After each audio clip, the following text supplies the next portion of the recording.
common area keys. You don't often get to pick which key is going to be a common area key, but I wanted to show you, if you get the chance, if you pick a key like this, you're going to be doing a lot of cutting. You see the depth of each cut.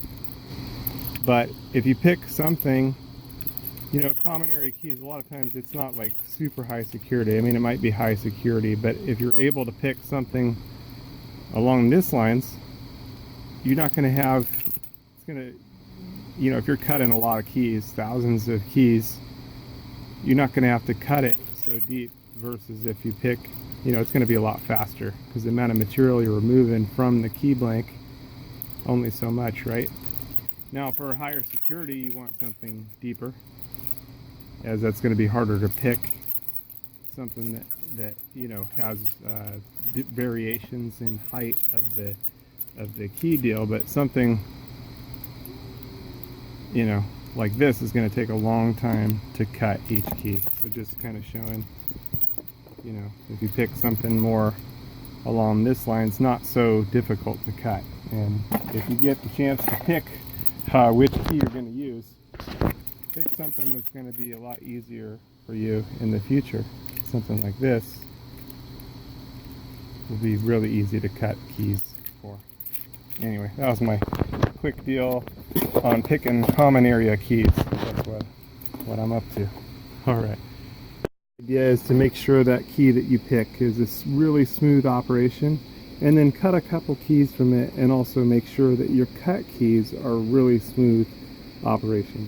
That way, if you're going to key a bunch of keys to the same lock, you want them all to work nice and smooth, no problems. Okay, so setting up a key.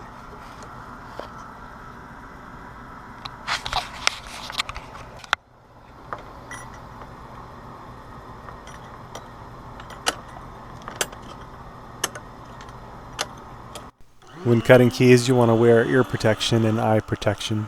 The keys themselves are brass, Often and brass. they're non-ferrous, which means they're not magnetic.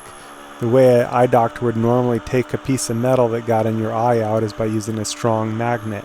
That will not work with these types of keys, so be real careful that you don't get any of the key dust on your fingers. Don't touch your eyes, you'll be in a nightmare. Also, again, it's a good idea to use something to clear off any debris that's on the key itself. That way nobody else touches it and gets a fragment in their eye. A wire brush or a wire wheel works really good for that purpose. Nice and smooth. It's also a good idea to save your original key and not to even use it for opening the lock, only for cutting keys from. File it where you can only use it for copying the keys. That way it doesn't get worn down and not make good keys anymore. This is just a good or necessary strategy of something that you're going to make hundreds or even thousands of keys from.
you.